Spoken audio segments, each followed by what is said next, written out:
ఆంధ్రప్రదేశ్ ప్రభుత్వం త్వరలోనే ఆడబిడ్డ నిధి అనే పథకానికి అమలు చేయాలని రెడీ అవుతుంది. ఈ పథకం గురించి ఆంధ్రప్రదేశ్ ప్రభుత్వం సీరియస్గా తీసుకుంటుంది.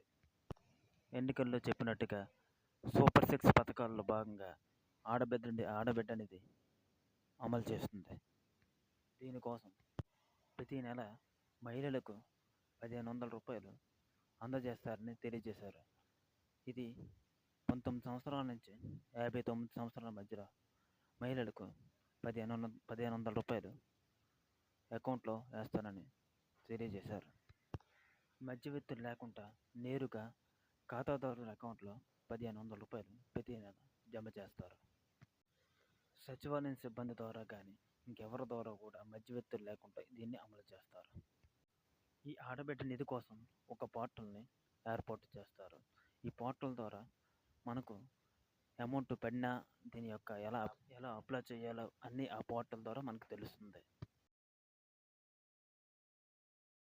వీటి యొక్క అర్హతలు ప్రభుత్వం చెప్పకపోయినా మాకు సమాచారం ప్రకారం ఆధార్ కార్డు ఒకటి, రేషన్ కార్డు, క్యాస్ట్, ఇన్కమ్, 2 ఫోటోలు, email ID, bank account, mobile number link అయి ఉండాలి. ఇటువంటి మరిన్ని అప్డేట్స్ మీ ముందుకు తీసుకురావాలంటే మా ఛానల్ లైక్ చేసి సబ్స్క్రైబ్ చేయండి.